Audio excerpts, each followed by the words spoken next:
దోసకాయ చట్నీ చేస్తున్నానండి. వాటికి కావాల్సిన పదార్థాలు: దోసకాయ, జీలకర్ర, శనగపప్పు, ఉప్పు, మినపప్పు, వెల్లుల్లిపాయ, కరివేపాకు, చింతపండు, ఎండుమిర్చి.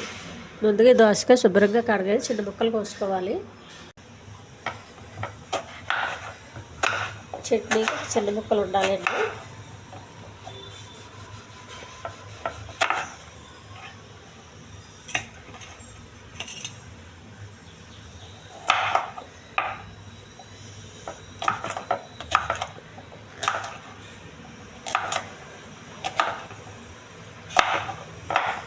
ఈ సైజులో సరిపోతాయండి. స్టవ్ వెలిగించి పెనం పెట్టుకోవాలండి.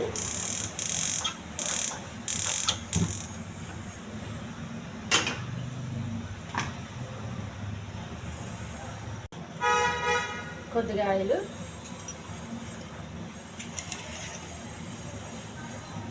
కరివేపాకు, ఎండుమిర్చి బాగా వేయించాలి.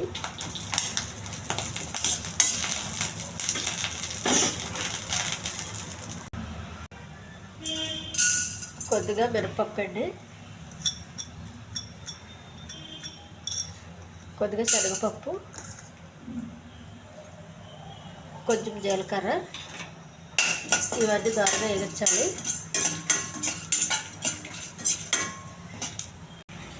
వెల్లుల్లిపాయ ఇవి వేగి పప్పులన్నీ కొంచెం పక్కన తీసి పెట్టుకోవాలండి ఒక ప్లేట్లో. మరి మాడిపోకుండా ఉండకూడదు, మాడిపోతాయి.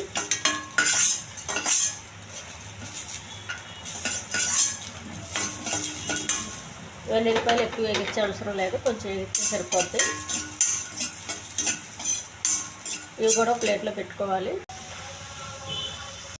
దోసకాయలు అండి, ఇవి కూడా వేసేయాలి.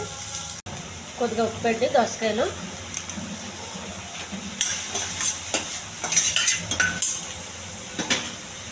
కొంచెం ఇంకా బాగా మగ్గనివ్వాలి. ఒక ప్లేట్లో తీసుకుని చల్లారనివ్వాలండి.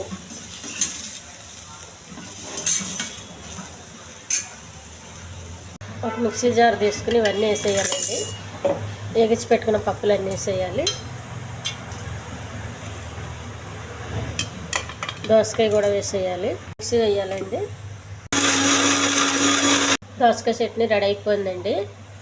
వెల్లుల్లిపాయలు ఉన్నాయి కదా వేగించినవి, అవి వేస్తే సరిపోతుందండి. పెద్ద తాలింపు ఏమీ అవసరం లేదు. ఈ ఛానల్ నచ్చితే సబ్స్క్రైబ్ చేయండి, షేర్ చేయండి, లైక్ చేయండి. ఇది చాలా హెల్దీ చట్నీ అండి, నూనె ఎక్కువ లేకుండా చేసిన చట్నీ.